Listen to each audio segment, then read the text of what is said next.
Hello everyone, welcome to BPSC mentor. आज की इस वीडियो में हम लोग घटना चक्र बीपीएससी पूर्वावलोकन के अंतर्गत मध्यकालीन भारत के इतिहास को डिस्कस करेंगे, जिसमें 38वीं बीपीएससी से लेकर 70वीं बीपीएससी, सीडीपीओ और टीआरई और बीपीएससी के द्वारा कंडक्ट होने वाले अदर एग्जाम्स के पीवाईक्यू को शामिल किया गया है।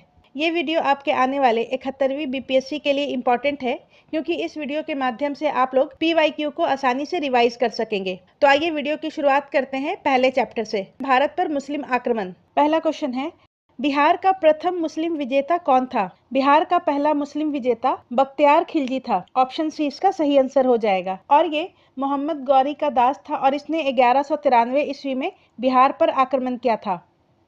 नेक्स्ट है, बिहार पर बख्तियार खिलजी के हमले का पहला विवरण प्राप्त हुआ। तो बिहार पर बख्तियार खिलजी के हमले का पहला विवरण मिनहाजुस सिराज की पुस्तक तबकाते नासरी से मिलता है। ऑप्शन बी इसका सही आंसर हो जाएगा। मिनहाजुस सिराज की पुस्तक तबकाते नासरी। ताजुल मासिर के लेखक हसन निजामी हैं। तारीख हिंद के लेखक अलबरूनी हैं और तारीख मुबारक शाही के लेखक यहिया बिन अहमद सरहिंदी हैं। नेक्स्ट है, नालंदा विहार का विध्वंस किया था। तो इसका सही आंसर हो जाएगा बख्तियार खिलजी ने। नेक्स्ट है, बिहार में तुर्क सत्ता का वास्तविक संस्थापक कौन था? तो इसका सही आंसर हो जाएगा ऑप्शन बी, इब्न बख्तियार खिलजी। बिहार में तुर्क सत्ता का वास्तविक संस्थापक इब्न बख्तियार खिलजी था। नेक्स्ट है, भारत में मोहम्मद गोरी ने किसको प्रथम एकता प्रदान किया था? तो इसका सही आंसर ऑप्शन बी हो जाएगा, कुतुबुद्दीन ऐबक को। भारत में मोहम्मद गोरी ने 1191 ईस्वी में कुतुबुद्दीन ऐबक को झांसी का एकता प्रदान किया था। नेक्स्ट है, मोहम्मद गौरी गुजरात के चालुक्यों द्वारा कब पराजित हुआ था? तो इसका सही आंसर हो जाएगा ऑप्शन डी, 1178। मोहम्मद गौरी गुजरात के चालुक्यों द्वारा 1178 ईस्वी में पराजित हुआ था, भीम टू के द्वारा। दूसरा चैप्टर है दिल्ली सल्तनत और इसके अंतर्गत हम लोग गुलाम वंश के क्वेश्चंस को देखेंगे। पहला क्वेश्चन है, गुलाम वंश का प्रथम शासक कौन था? तो गुलाम वंश का प्रथम शासक कुतुबुद्दीन ऐबक था और इसका शासनकाल 1206 से 1210 का था तथा इसने अपनी राजधानी लाहौर बनाई थी और कुतुबुद्दीन ऐबक को लाख बख्श के नाम से भी जाना जाता था। नेक्स्ट है, कुतुबुद्दीन ऐबक की राजधानी थी। तो इसकी राजधानी लाहौर थी और इसने दिल्ली में कुवतुल इस्लाम मस्जिद और अजमेर में 2.5 दिन का झोपड़ा बनवाया था। नेक्स्ट है, मुस्लिम शासक जिसका साम्राज्य दारुल इस्लाम का एक भाग माना जाता था। तो इसका सही आंसर हो जाएगा इल्तुतमिश। इल्तुतमिश को दिल्ली सल्तनत का वास्तविक संस्थापक माना जाता है और इसे 1229 ईस्वी में बगदाद के खलीफा के द्वारा एक अधिकार पत्र प्राप्त होता है, जिसके बाद दिल्ली सल्तनत सैद्धांतिक रूप से बगदाद के खलीफा के अधीन दारुल इस्लाम का एक भाग बन गया। नेक्स्ट है, इल्तुतमिश ने बिहार में अपना प्रथम सूबेदार नियुक्त किया था। तो इसका सही आंसर हो जाएगा मलिक जानी को। इल्तुतमिश ने हिसामुद्दीन एवाज को पराजित करने के बाद मलिक जानी को बिहार का सूबेदार नियुक्त किया था। नेक्स्ट है, राजत्व के उसके सिद्धांत प्रतिष्ठा, शक्ति और न्याय के सिद्धांतों पर आधारित थे। बलबन के बारे में ये शब्द किसने कहा था? तो इसका सही आंसर ऑप्शन बी हो जाएगा, उपरोक्त कथन बलबन के बारे में जियाउद्दीन बर्नी ने कहा था। और बलबन दिल्ली सल्तनत काल के दौरान गुलाम वंश का शासक था जिसने रक्त और लौह की नीति अपनाई थी।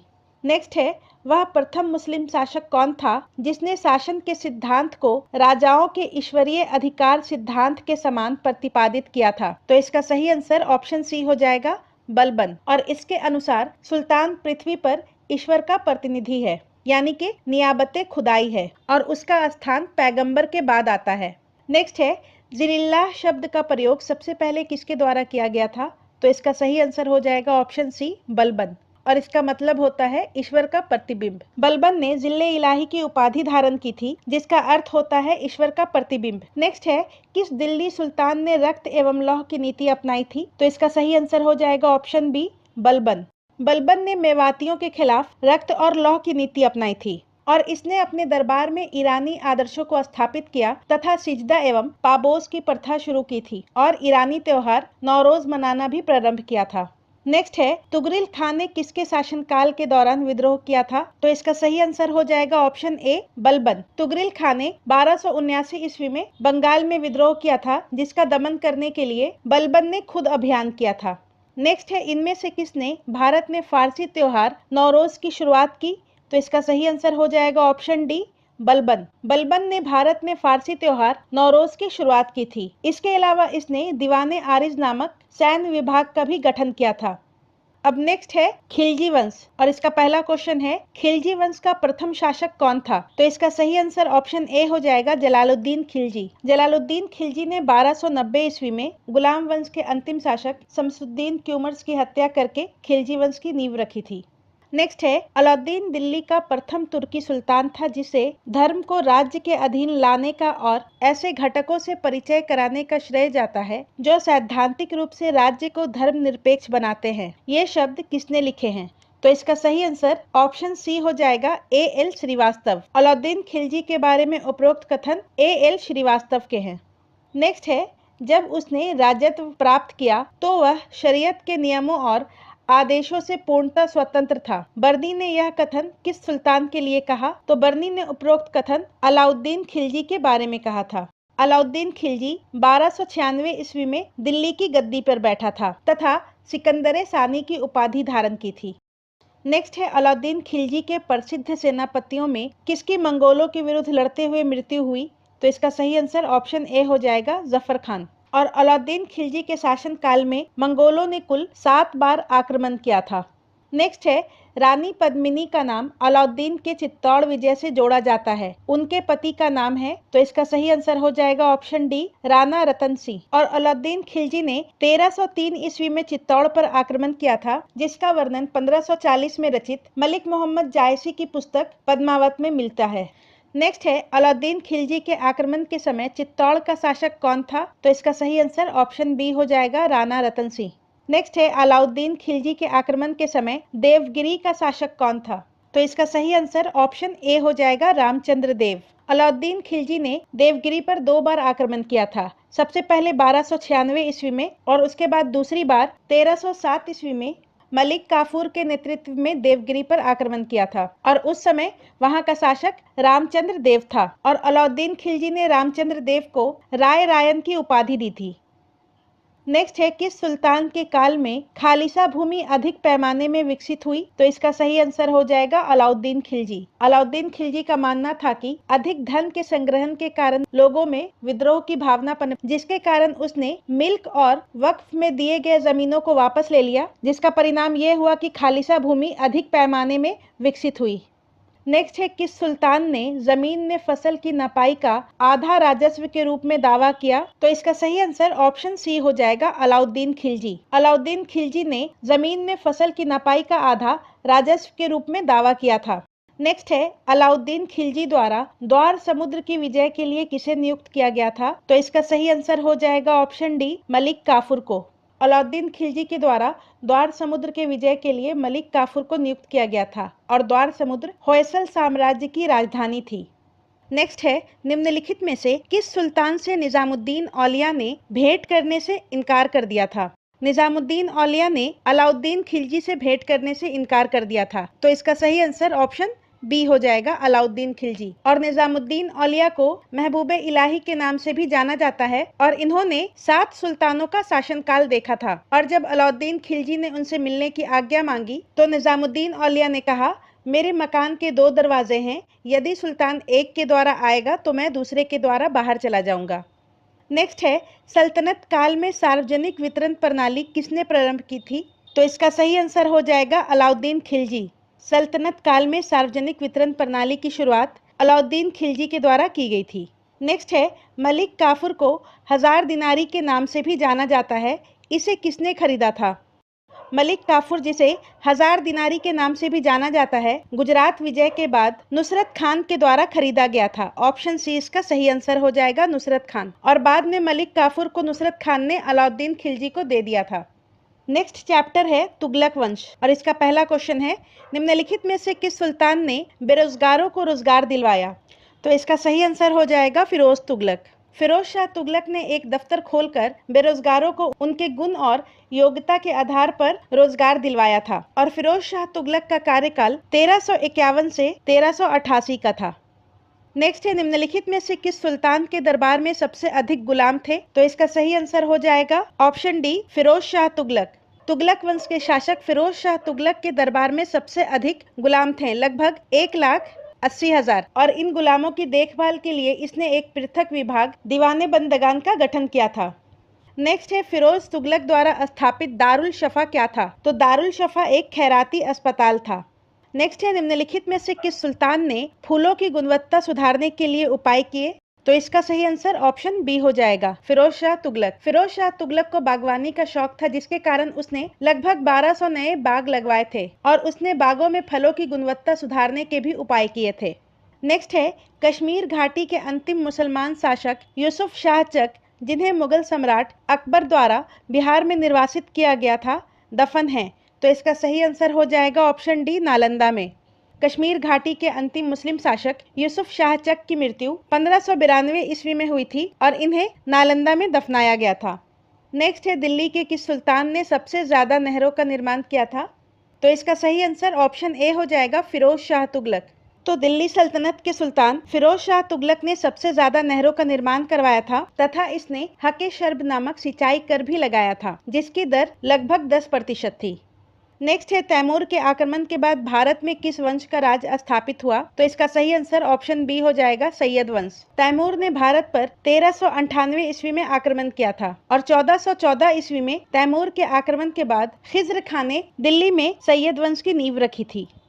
नेक्स्ट चैप्टर है लोदी वंश और इसका पहला क्वेश्चन है निम्नलिखित में से किस सुल्तान ने एक नगर बसाया जहां अब आगरा है? तो इसका सही आंसर ऑप्शन डी हो जाएगा। 1504 ईस्वी में सिकंदर लोदी ने राजस्थान के शासकों पर नियंत्रण करने के उद्देश्य से यमुना नदी के किनारे आगरा शहर की नींव रखी थी और इसे बाद में अपनी राजधानी बनाया। और लोदी वंश का संस्थापक बहलोल लोदी था और सिकंदर लोदी फारसी भाषा का जानकार था और फारसी में गुलरुखी उपनाम से कविताएं लिखता था। नेक्स्ट चैप्टर है विजयनगर साम्राज्य और इसका पहला क्वेश्चन है विजयनगर साम्राज्य के संस्थापक कौन थे? विजयनगर साम्राज्य की स्थापना मोहम्मद बिन तुगलक के शासनकाल में 1336 ईस्वी में हरिहर एवं बुक्का नामक दो भाइयों द्वारा किया गया था। तो इसका सही आंसर ऑप्शन सी हो जाएगा और इनकी राजधानी हम्पी थी। नेक्स्ट है विजयनगर के उस पहले शासक की पहचान करें जिसने बहमनियों से गोवा छीना था। तो इसका सही आंसर ऑप्शन बी हो जाएगा, हरिहर द्वितीय। हरिहर द्वितीय ने बहमनियों से गोवा और बेलगांव छीन लिया था और उस समय बहमनी शासक मोहम्मद शाह द्वितीय था। नेक्स्ट है विजयनगर के राजा कृष्णदेव राय ने गोलकुंडा का युद्ध किस राजा के साथ लड़ा था? तो इसका सही आंसर हो जाएगा ऑप्शन ए, कुली कुतुब शाह। विजयनगर के राजा कृष्णदेव राय ने गोलकुंडा का युद्ध गोलकुंडा के सुल्तान कुली कुतुब शाह से लड़ा था और कुली कुतुब शाह गोलकुंडा में कुतुबशाही वंश का संस्थापक था। नेक्स्ट है विजयनगर साम्राज्य के वित्तीय व्यवस्था की मुख्य विशेषता क्या थी? तो इसका सही आंसर हो जाएगा ऑप्शन बी, भूराजस्व। तो विजयनगर साम्राज्य के वित्तीय व्यवस्था की मुख्य विशेषता भूराजस्व थी, जिसे भूमि का भली भांति सर्वेक्षण करने के बाद और उपज का 1/6 भाग भूमि कर के रूप में वसूला जाता था और भूमि कर को शिष्ट कहा जाता था। नेक्स्ट है विजयनगर साम्राज्य का अवशेष कहाँ मिलता है? तो इसका सही आंसर ऑप्शन सी हो जाएगा, हम्पी। और हम्पी विजयनगर साम्राज्य की राजधानी थी। नेक्स्ट है फारसी यात्री अब्दुल रज्जाक भारत में किस राजा के शासनकाल में आया था? फारसी यात्री अब्दुल रज्जाक संगम वंश के शासक देवराय द्वितीय के शासनकाल में भारत आया था। नेक्स्ट है इनमें से किस प्रसिद्ध शासक ने अपनी माता के नाम पर विजयनगर के पास नगालपुरम की एक उपनगरीय बस्ती की स्थापना की थी? कृष्णदेव राय ने अपनी माता नागल देवी के नाम पर नगालपुरम नामक एक नगर की स्थापना की थी। तो इसका सही आंसर ऑप्शन ए हो जाएगा, कृष्णदेव राय। और ये तुलुव वंश का शासक था और इसी के दरबार में अष्टदिग्गज निवास करते थे तथा इसने तेलुगु में अमुक्तमाल्यद और संस्कृत में जामवती कल्याणम नामक पुस्तक की रचना की थी। नेक्स्ट है सन 1565 में कौन सा प्रसिद्ध युद्ध हुआ था? तो 1565 में तालीकोटा का युद्ध हुआ था, जिसे राक्षसी तंगड़ी का युद्ध भी कहा जाता है। और इस युद्ध में बीजापुर, अहमदनगर, गोलकुंडा और बीदर की संयुक्त सेनाओं ने विजयनगर को पराजित किया था और उस समय विजयनगर साम्राज्य का शासक सदाशिव राय था। पानीपत का प्रथम युद्ध 1526 ईस्वी में बाबर और इब्राहिम लोदी के मध्य हुआ था। पानीपत का दूसरा युद्ध 1556 ईस्वी में अकबर और हेमू के मध्य लड़ा गया था और पानीपत का तीसरा युद्ध 1761 ईस्वी में अहमद शाह अब्दाली और मराठाओं के मध्य लड़ा गया था और खानवा का युद्ध 1527 ईस्वी में बाबर और राणा सांगा के मध्य लड़ा गया था। नेक्स्ट चैप्टर में हम लोग दिल्ली सल्तनत के प्रशासन से जुड़े हुए क्वेश्चंस को डिस्कस करेंगे। पहला क्वेश्चन है दीवाने अर्ज विभाग संबंधित था। तो दीवाने अर्ज विभाग का संबंध रक्षा विभाग से था और इसकी स्थापना बलबन ने की थी। नेक्स्ट है, निम्नलिखित में से कौन भूमि उत्पाद पर लगने वाले कर को इंगित करता है? खराज, उस्र और मुक्तई ये तीनों भूमि उत्पाद पर लगने वाले कर को इंगित करता है। तो इसका सही आंसर ऑप्शन डी हो जाएगा, 1, 3 और 4। जबकि खुम्स युद्ध में लूटे गए धन को कहा जाता है और खुम्स का 4/5 भाग सैनिकों को और 1/5 भाग राजकोष में जमा होता था, लेकिन अलाउद्दीन खिलजी और मोहम्मद बिन तुगलक ने 4/5 भाग राजकोष को दिया और 1/5 भाग सैनिकों में बांटा। नेक्स्ट है, जवाबित का संबंध किससे है? तो जवाबित का संबंध राज्य कानून से है। ऑप्शन ए इसका सही आंसर हो जाएगा। नेक्स्ट है, दिल्ली सल्तनत के दौरान मुकद्दम या चौधरी पद का इस्तेमाल किनके लिए किया जाता था? तो दिल्ली सल्तनत के दौरान मुकद्दम या चौधरी पद गांव के सरपंच के लिए उपयोग किया जाता था, जो कि सल्तनत के लिए राजस्व भी एकत्र करते थे और अलाउद्दीन खिलजी ने इन्हें समाप्त कर दिया था। नेक्स्ट है, दिल्ली सल्तनत के दौरान मुकद्दम पद का इस्तेमाल किनके लिए किया जाता था? तो इसका सही आंसर ऑप्शन ए हो जाएगा, गांव के सरपंच के लिए। नेक्स्ट है, सल्तनत काल के सिक्के टका, शशगनी और जीतल किन धातुओं के बने थे? इल्तुतमिश दिल्ली सल्तनत का पहला तुर्क शासक था जिसने शुद्ध अरबी सिक्के चलाए और इसने चांदी का टका और तांबे का जीतल प्रचलित किया। तो टका चांदी का और जीतल तांबे का था और शशगनी नामक चांदी का सिक्का फिरोज शाह तुगलक के द्वारा चलवाया गया था। तो इसका सही आंसर ऑप्शन ए हो जाएगा, चांदी और तांबा। टका और जीतल इल्तुतमिश के द्वारा चलवाया गया था, जिसमें टका चांदी का था और जीतल तांबे का था, और शशगनी चांदी का था जिसे फिरोज शाह तुगलक के द्वारा चलवाया गया था। नेक्स्ट है, दिल्ली सल्तनत की कला एवं स्थापत्य और इसका पहला क्वेश्चन है, 2.5 दिन का झोपड़ा क्या है? तो 2.5 दिन का झोपड़ा एक मस्जिद है जिसका निर्माण कुतुबुद्दीन ऐबक ने अजमेर में करवाया था और कुतुबुद्दीन ऐबक को लाख बख्श यानी कि लाखों को दान देने वाला और कुरान खवा के नाम से भी जाना जाता था। नेक्स्ट है, कुतुब मीनार किसके द्वारा पूरा किया गया? कुतुब मीनार का निर्माण कुतुबुद्दीन ऐबक ने प्रसिद्ध सूफी संत ख्वाजा कुतुबुद्दीन बख्तियार काकी के याद में शुरू किया था और इसे इल्तुतमिश के द्वारा पूरा करवाया गया। तो इसका सही आंसर ऑप्शन ए हो जाएगा, कुतुब मीनार इल्तुतमिश के द्वारा पूरा किया गया था। नेक्स्ट है, अलाई दरवाजा का निर्माण किस सुल्तान ने करवाया? तो अलाई दरवाजा का निर्माण सुल्तान अलाउद्दीन खिलजी ने कुतुब मीनार के निकट करवाया था। तो इसका सही आंसर ऑप्शन सी हो जाएगा, अलाउद्दीन खिलजी, और इसका निर्माण लाल पत्थरों तथा संगमरमर के द्वारा हुआ है। नेक्स्ट है, भारत में कागज का प्रयोग कब से प्रारंभ हुआ? तो भारत में कागज का प्रयोग सर्वप्रथम 12वीं शताब्दी से हुआ था। तो ऑप्शन ए इसका सही उत्तर हो जाएगा और कागज का आविष्कार चीन में हुआ था। नेक्स्ट चैप्टर है दिल्ली सल्तनत कालीन साहित्य और इसका पहला क्वेश्चन है, तबकाते नासरी का लेखक कौन था? तो तबकाते नासरी का लेखक मिनहाजुस सिराज था और इसी पुस्तक से बिहार पर बख्तियार खिलजी के आक्रमण के बारे में पता चलता है।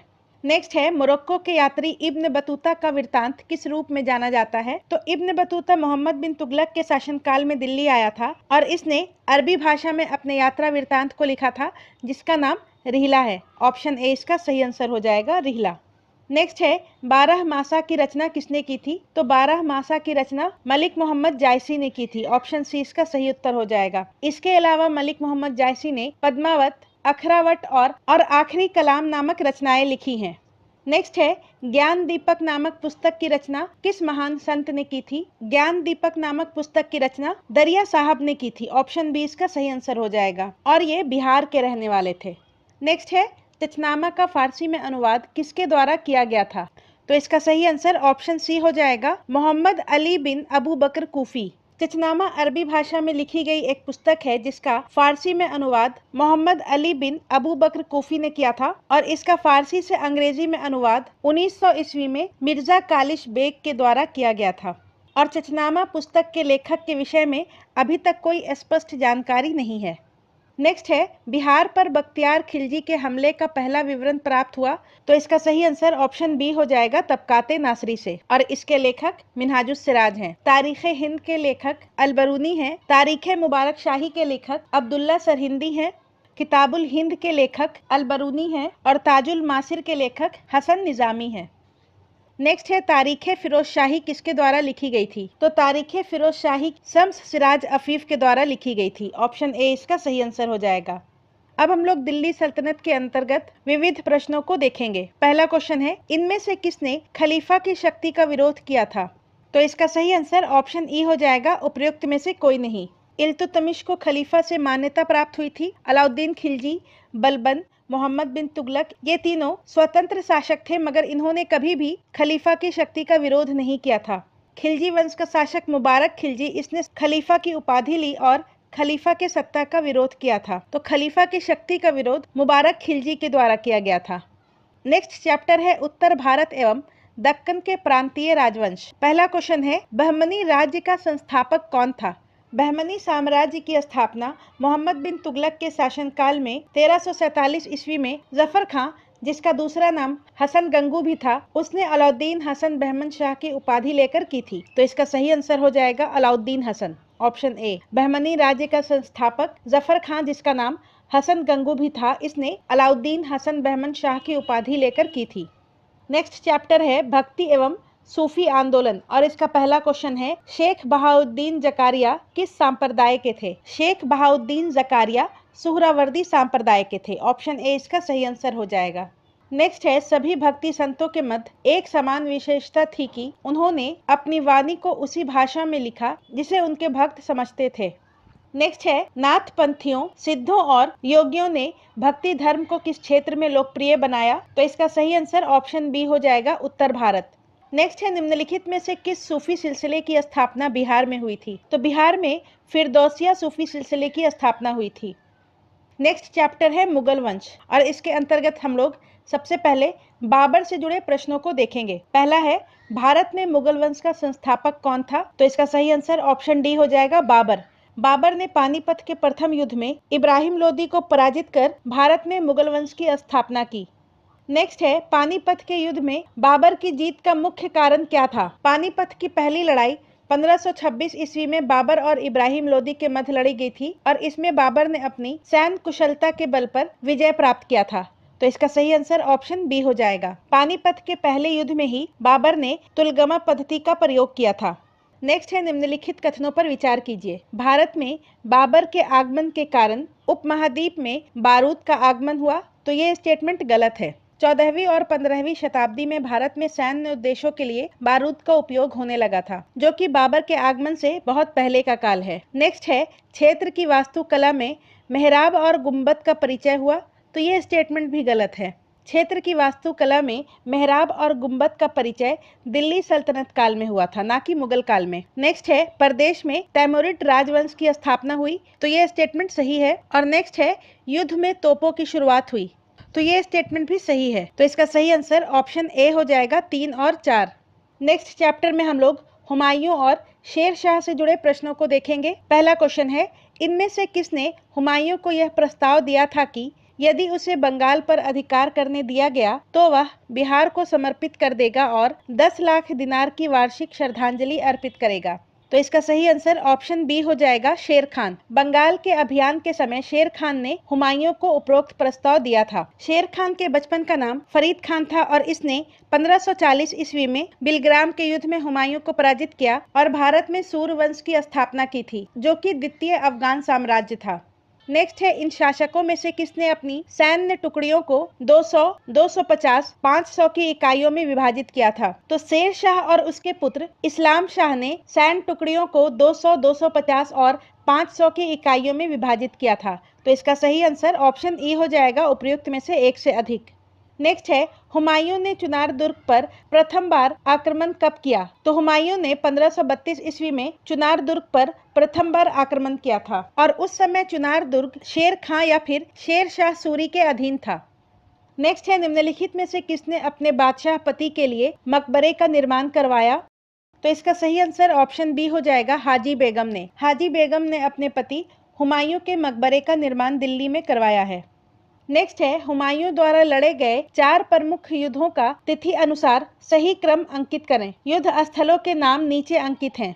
तो हुमायूं ने सबसे पहले 1531 ईस्वी में कलिंजर के शासक प्रताप रुद्रदेव पर आक्रमण किया। उसके बाद 1532 में देवरा का युद्ध लड़ा अफगानों के विरुद्ध। उसके बाद चौसा का युद्ध 1539 ईस्वी में, कन्नौज का युद्ध जिसे बिलग्राम का युद्ध भी कहा जाता है 1540 ईस्वी में लड़ा, और उसके बाद 1555 ईस्वी में सरहिंद का युद्ध लड़ा था। तो इसका सही आंसर ऑप्शन डी हो जाएगा। हुमायूं ने सबसे पहले 1532 में देवरा का युद्ध, उसके बाद 39 में चौसा का युद्ध, कन्नौज का युद्ध 1540 में और सरहिंद का युद्ध 1555 में लड़ा था। नेक्स्ट है, निम्नलिखित में से किस सुल्तान ने पहले हजरत आला की उपाधि अपनाई और बाद में सुल्तान की? तो इसका सही आंसर ऑप्शन सी हो जाएगा, शेर शाह सूरी। बंगाल के शासक नुसरत शाह को पराजित करने के बाद शेर शाह सूरी ने हजरत आला की उपाधि धारण की थी। नेक्स्ट है, शेर शाह का मकबरा कहाँ स्थित है? तो शेर शाह का मकबरा रोहतास जिले में सासाराम नामक स्थान में स्थित है। तो इसका सही आंसर ऑप्शन ए हो जाएगा, सासाराम। और शेर शाह की मृत्यु कलिंजर के युद्ध के दौरान 1545 ईस्वी में हुई थी। नेक्स्ट है, 26 जून 1539 को शेर शाह और हुमायूं के बीच युद्ध कहाँ लड़ा गया था? तो इसका सही आंसर ऑप्शन डी हो जाएगा, चौसा। चौसा की लड़ाई 1539 ईस्वी में शेर शाह सूरी और हुमायूं के बीच हुई थी और इसमें शेर शाह सूरी ने हुमायूं को हराया था। फरीद अल दीन शेर शाह की उपाधि धारण की थी। अब हम लोग अकबर से जुड़े प्रश्नों को डिस्कस करेंगे। भारत के एकीकरण के बाद वह मध्य पूर्व और पश्चिमी एशिया को एक करना चाहता था, जो एक विश्व साम्राज्य की स्थापना की ओर एक महत्वपूर्ण कदम था। आरपी त्रिपाठी ने मुगल कालीन भारत के किस सम्राट के बारे में यह लिखा है? तो इसका सही आंसर ऑप्शन सी हो जाएगा, अकबर। आरपी त्रिपाठी ने उपरोक्त कथन अकबर के बारे में लिखा है और अकबर का शासनकाल 1556 से 1605 का था। नेक्स्ट है, फतेहपुर सिकरी स्थित प्रसिद्ध बुलंद दरवाजा जामा मस्जिद का कौन सा प्रवेश द्वार बनता है? तो इसका सही आंसर ऑप्शन सी हो जाएगा, दक्षिणी। फतेहपुर सिकरी स्थित प्रसिद्ध बुलंद दरवाजा जामा मस्जिद का दक्षिणी प्रवेश द्वार बनता है और फतेहपुर सिकरी में जामा मस्जिद का निर्माण भी अकबर के द्वारा किया गया था। अकबर ने अपने गुजरात विजय की स्मृति में फतेहपुर सिकरी में एक बुलंद दरवाजा बनवाया था, जो कि जामा मस्जिद का दक्षिणी प्रवेश द्वार है। नेक्स्ट है, हल्दी घाटी के युद्ध में महाराणा प्रताप की सेना के सेनापति कौन थे? तो हल्दी घाटी का युद्ध 1576 ईस्वी में महाराणा प्रताप और मुगलों के मध्य लड़ा गया था, जिसमें महाराणा प्रताप के सेनापति हकीम खान थे। ऑप्शन सी इसका सही आंसर हो जाएगा। और मुगलों के ओर से सेना का प्रतिनिधित्व मान सिंह के द्वारा किया गया था। नेक्स्ट है, निम्नलिखित में से किस मुस्लिम शासक ने तीर्थ यात्रा कर समाप्त कर दिया था? तो इसका सही आंसर ऑप्शन डी हो जाएगा, अकबर। अकबर ने अपने उदार धार्मिक नीति के अंतर्गत 1562 में दास प्रथा, 1563 में तीर्थ यात्रा कर और 1564 में जजिया कर को समाप्त कर दिया था। अकबर ने 1563 ईस्वी में तीर्थ यात्रा कर को समाप्त किया था और इसने 1575 में इबादत खाना की स्थापना की थी और 1582 ईस्वी में दीने इलाही की शुरुआत की थी। नेक्स्ट है, अकबर ने बंगाल तथा बिहार को मुगल साम्राज्य में मिलाया। तो इसका सही आंसर ऑप्शन सी हो जाएगा, 1576 ईस्वी में। 1576 ईस्वी में दाऊद करारनी की मृत्यु के बाद बंगाल और बिहार को मुगल साम्राज्य में अकबर के द्वारा मिला लिया गया था। नेक्स्ट है, जब्ती प्रणाली किसकी उपज थी? तो जब्ती प्रणाली एक प्रकार की भू राजस्व प्रणाली थी जिसे राजा टोडरमल द्वारा शुरू किया गया था, जो कि अकबर के समय का वित्त मंत्री था। तो इसका सही आंसर ऑप्शन डी हो जाएगा, अकबर। नेक्स्ट है, यह कथन किसका है कि अकबर के शासनकाल में इलाहाबाद में 40 स्तंभ युक्त मंजिल के निर्माण में 5000 से 20,000 लोगों ने 40 साल तक काम किया था? तो इसका सही आंसर ऑप्शन सी हो जाएगा, विलियम फिंच। विलियम फिंच के अनुसार पैलेस ऑफ 40 पिलर्स के निर्माण में लगभग 40 वर्ष लगे और इसके लिए 5000 से 20,000 लोगों ने काम किया। नेक्स्ट है, दीने इलाही किसके द्वारा प्रारंभ किया गया था? तो दीने इलाही 1582 ईस्वी में अकबर के द्वारा प्रारंभ किया गया था और दीने इलाही, जिसे तौहीदे इलाही के नाम से भी जाना जाता है, ये वास्तव में एक आचार संहिता है जिससे एक सामाजिक धार्मिक समन्वय स्थापित किया जा सकता था। नेक्स्ट है, इंग्लैंड की रानी एलिजाबेथ प्रथम का समकालीन भारतीय राजा था?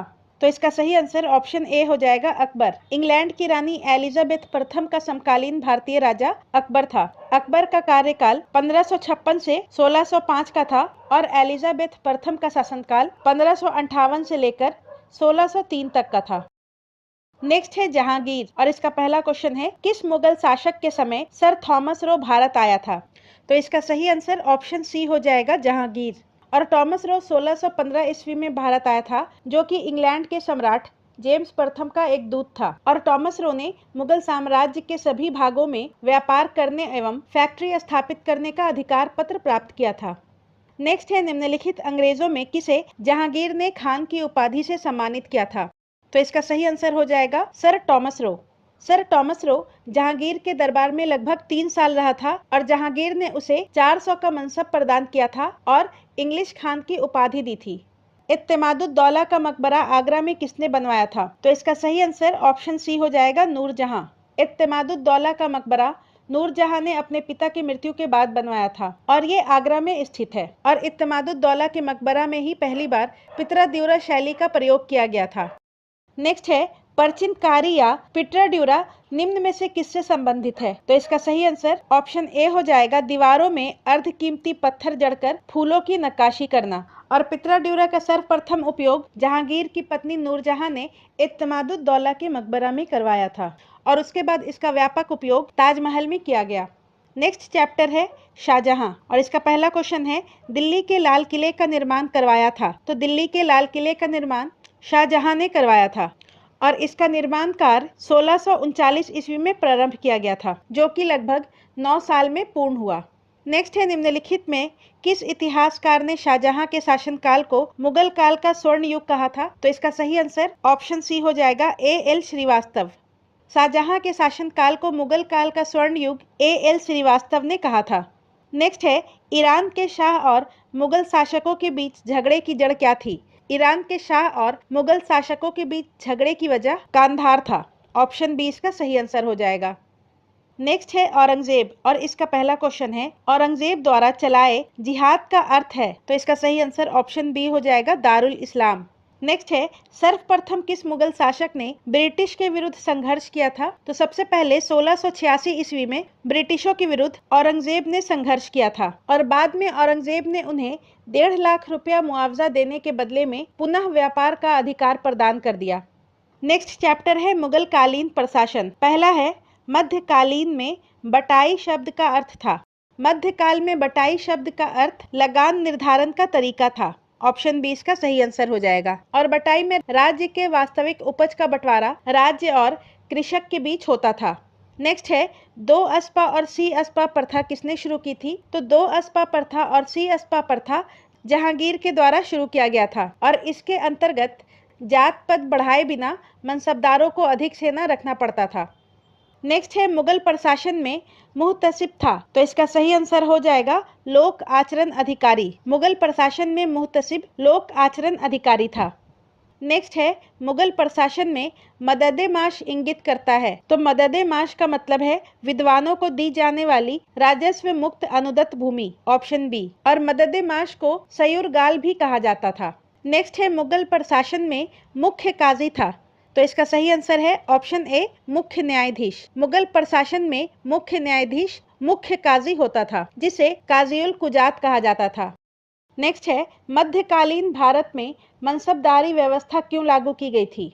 मध्यकालीन भारत में मनसबदारी व्यवस्था एक विशिष्ट प्रशासनिक व्यवस्था थी, जिसका प्रचलन मुगल शासक अकबर के द्वारा किया गया था और मनसब के द्वारा 3 बात निर्धारित की जाती थी। पहला, पदाधिकारी का वरीयता क्रम, दूसरा वेतनमान तथा तीसरा सैनिक उत्तरदायित्व। तो दिए गए विकल्पों में सैनिकों की सुगमता से भर्ती हेतु मध्यकालीन भारत में मनसबदारी व्यवस्था को सैनिकों को सुगमता से भर्ती हेतु लागू किया गया था और इसके लिए मनसबदारों को नकद या जागीर प्रदान की जाती थी। नेक्स्ट चैप्टर है मुगल कालीन संगीत एवं चित्रकला और इसका पहला क्वेश्चन है, किस मुगल शासक ने चित्रकारी के लिए कारखाने बनवाए? तो इसका सही आंसर ऑप्शन बी हो जाएगा अकबर। अकबर ने चित्रकारी के लिए कारखाने बनवाए थे। नेक्स्ट है, दास्ताने अमीर हमजा का चित्रांकन किसके द्वारा किया गया था? दास्ताने अमीर हमजा, जिसे हमजनामा के नाम से भी जाना जाता है, इसकी शुरुआत हुमायूं के काल में हुई थी और इसे अकबर के काल में कंप्लीट किया गया, जिसमें लगभग 15 वर्ष लग गए थे और इसे पहले मीर सैयद अली तथा बाद में अब्दुस समद के देखरेख में लगभग 50 चित्रकारों ने तैयार किया था और इसमें लगभग 1400 चित्र हैं। तो इसका सही आंसर मीर सैयद अली और अब्दुस समद दोनों हो जाएगा। नेक्स्ट है, यूरोपीय चित्रकारी या फिर यूरोपियन पेंटिंग का प्रवेश किसके दरबार में हुआ? तो इसका सही आंसर हो जाएगा ऑप्शन बी, अकबर।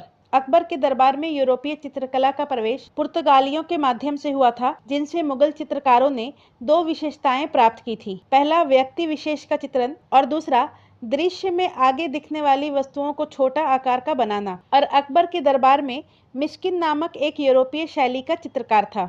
नेक्स्ट है, दसवंत एवं बसावन प्रसिद्ध चित्रकार मुगल सम्राट के राज दरबारी थे। तो दसवंत और बसावन अकबर के राज दरबारी थे। नेक्स्ट है, मुगल चित्रकला किसके नेतृत्व में अपने शीर्ष बिंदु पर थी? तो इसका सही आंसर हो जाएगा ऑप्शन ए, जहांगीर। जहांगीर चित्रकला का बड़ा कुशल पारखी था और इसी के काल में मुगल चित्रकला अपने शिखर पर पहुंच गई थी और जहांगीर के काल को मुगल चित्रकला का स्वर्ण युग कहा जाता है। नेक्स्ट चैप्टर है मुगल कालीन साहित्य और पहला क्वेश्चन है, हुमायूं नामा की रचना किसने की थी? तो हुमायूं नामा की रचना गुलबदन बेगम के द्वारा की गई थी। नेक्स्ट है, तबकाते अकबरी, जिसे कभी कभी अबुल फजल के अकबरनामा से अधिक विश्वसनीय माना जाता है, किसके द्वारा लिखा गया था? तबकाते अकबरी निजामुद्दीन अहमद के द्वारा लिखा गया था, ऑप्शन बी। और गुलबदन बेगम ने हुमायूं नामा की रचना की थी फारसी भाषा में, और अब्दुल हामिद लाहौरी ने पातशाह नामा की रचना की थी। नेक्स्ट है, आईनाए अकबरी किसके द्वारा लिखी गई थी? तो आईनाए अकबरी अबुल फजल के द्वारा लिखी गई थी, ऑप्शन डी इसका सही आंसर हो जाएगा। और आईनाए अकबरी अकबरनामा का तीसरा भाग है। नेक्स्ट है, फतुहाते आलमगीरी किसके द्वारा लिखी गई थी? तो फतुहाते आलमगीरी ईश्वर दास नागर के द्वारा लिखी गई थी और नुस्खाए दिलकुशा भीमसेन के द्वारा लिखी गई थी।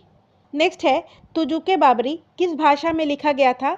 तुजुके बाबरी बाबर की आत्मकथा है, जिसे बाबर ने अपनी मातृभाषा तुर्की में लिखा था। तो इसका सही आंसर ऑप्शन सी हो जाएगा, तुर्की में। और अब्दुल रहीम खान खाना ने इसका फारसी में अनुवाद किया था। नेक्स्ट है, मुगल काल में विविध से जुड़े प्रश्न। पहला क्वेश्चन है, निम्नलिखित में से किस युद्ध में मुख्य विरोधियों का सही उल्लेख नहीं किया गया है? हल्दी घाटी का युद्ध, महाराणा प्रताप और अकबर। तो ये सही है। हल्दी घाटी का युद्ध 1576 ईस्वी में महाराणा प्रताप और अकबर के बीच हुआ था। नेक्स्ट है, पानीपत का प्रथम युद्ध, बाबर और इब्राहिम लोदी। ये भी सही है। पानीपत का पहला युद्ध बाबर और इब्राहिम लोदी के बीच 1526 ईस्वी में लड़ा गया था। नेक्स्ट है, पानीपत का द्वितीय युद्ध, टीपू सुल्तान और मराठा। तो ये गलत है। पानीपत का द्वितीय युद्ध 1556 ईस्वी में हेमू और अकबर की सेना के बीच लड़ा गया था। तो इसका सही आंसर ऑप्शन सी हो जाएगा। पानीपत का द्वितीय युद्ध टीपू सुल्तान और मराठा के बीच नहीं, हेमू और अकबर की सेना के बीच लड़ा गया था। नेक्स्ट है, कश्मीर का अकबर नाम से प्रसिद्ध सुल्तान था। तो कश्मीर का अकबर सुल्तान जैनुल आबिदीन को बोला जाता था। नेक्स्ट है, निम्नलिखित में से किस बंदरगाह को मुगल काल के दौरान बाबुल मक्का या मक्का का द्वार कहा जाता था? तो इसका सही आंसर ऑप्शन सी हो जाएगा, सूरत। मुगल काल के दौरान सूरत को बाबुल मक्का कहा जाता था, क्योंकि मक्का की तीर्थ यात्रा सूरत से शुरू होती थी। नेक्स्ट चैप्टर है सिख संप्रदाय और इसका पहला क्वेश्चन है, पटना सिटी में किस सिख गुरु का जन्म हुआ था? तो पटना सिटी में 1666 ईस्वी में गुरु गोविंद सिंह का जन्म हुआ था और ये सिखों के 10वें गुरु थे और इनकी मृत्यु महाराष्ट्र के नांदेड़ में हुई थी। नेक्स्ट है, सिख तीर्थ स्थल तख्त श्री हरमिंदर जी पटना साहिब, जिसे दूसरा सबसे पवित्र तख्त माना जाता है, स्थित है। तो ये पटना में स्थित है। तख्त श्री हरमिंदर साहिब पटना में स्थित है। नेक्स्ट चैप्टर है मराठा राज्य और संघ और इसका पहला क्वेश्चन है, शिवाजी की राजधानी कहाँ थी? तो शिवाजी ने 1674 ईस्वी में अपना राज अभिषेक कराया और रायगढ़ को अपनी राजधानी बनाई थी तथा इन्होंने छत्रपति की उपाधि धारण की थी। नेक्स्ट है, अष्टप्रधान मंत्री परिषद किसके राज प्रबंध में सहायता करती थी? तो इसका सही आंसर ऑप्शन डी हो जाएगा, शिवाजी। शिवाजी ने मराठा के राज प्रशासन के लिए केंद्रीय स्तर पर अष्टप्रधान की व्यवस्था की थी, जिसके अंतर्गत 8 मंत्री नियुक्त किए जाते थे, जिसमें पेशवा, अमात्य, मंत्री, सचिव, सुमंत, सेनापति, पंडित राव और न्यायाधीश शामिल थे। नेक्स्ट है, मराठा शासकों की अष्टप्रधान प्रणाली के संदर्भ में निम्नलिखित का मिलान करें। सचिव को शुरू नवीस भी कहा जाता था और ये राजकीय पत्राचार प्रभारी होता था। पेशवा राजा का प्रधानमंत्री, सुमंत विदेश मंत्री और अमात्य वित्त मंत्री होता था। तो इसका सही आंसर ऑप्शन ए हो जाएगा। नेक्स्ट है, अष्टप्रधान का गठन किसने किया था? तो अष्टप्रधान का गठन शिवाजी के द्वारा किया गया था। नेक्स्ट है, अष्टप्रधान मंत्री परिषद थी। तो अष्टप्रधान मंत्री परिषद मराठा प्रशासन में थी, ऑप्शन डी सही हो जाएगा। नेक्स्ट है सरंजामी प्रथा किससे संबंधित थी? सरंजामी प्रथा मराठा काल में एक प्रकार की भूराजस्व प्रथा थी। तो इसका सही आंसर ऑप्शन ए हो जाएगा, मराठा भूराजस्व प्रथा। नेक्स्ट चैप्टर है मुगल साम्राज्य का विघटन। पहला है मयूर सिंहासन पर बैठने वाला अंतिम मुगल सम्राट कौन था? मयूर सिंहासन शाहजहां के द्वारा बनवाया गया था और इस पर बैठने वाला अंतिम मुगल सम्राट मोहम्मद शाह था, क्योंकि इसी के काल में 1739 ईस्वी में नादिर शाह ने भारत पर आक्रमण किया और मयूर सिंहासन, जिसे तख्ते ताउस भी कहा जाता है, अपने साथ ले गया। नेक्स्ट है निम्नलिखित में से किस मुगल बादशाह को वजीर गाजिउद्दीन ने दिल्ली में दाखिल नहीं होने दिया था? तो इसका सही आंसर ऑप्शन बी हो जाएगा, शाह आलम द्वितीय। शाह आलम द्वितीय का कार्यकाल 1759 से 1806 तक का था, जिसका वास्तविक नाम अली गौहर था। नेक्स्ट है अली गौहर का बिहार अभियान किस वर्ष समाप्त हुआ? तो इसका सही आंसर ऑप्शन डी हो जाएगा, 1759। और इसने पटना स्थित अंग्रेजी फैक्ट्री में अपना राज्य अभिषेक किया था और इसी के शासनकाल में पानीपत का तृतीय युद्ध और बक्सर का युद्ध हुआ था। नेक्स्ट है मुगल बादशाह बहादुर शाह जफर के बारे में कहा जाता था कि उसके साम्राज्य की सीमा थी। तो इसका सही आंसर ऑप्शन ई हो जाएगा, उपरोक्त में से कोई नहीं। शाह आलम द्वितीय के बारे में कहा जाता था कि उसके साम्राज्य की सीमा लाल किले से पालम गांव तक थी, चांदनी चौक से पालम तक। और शाह आलम द्वितीय के समय में ही 1803 ईस्वी में दिल्ली पर अंग्रेजों ने अधिकार कर लिया था। तो आज की वीडियो में बस इतना ही। अगले वीडियो में हम लोग मॉडर्न हिस्ट्री के क्वेश्चंस को देखेंगे। और अगर आप लोगों को ये वीडियो हेल्पफुल लगता है तो इस वीडियो को लाइक करें, चैनल को सब्सक्राइब करें और अपने दोस्तों में शेयर जरूर करें। वीडियो पूरा एंड तक देखने के लिए आपका धन्यवाद।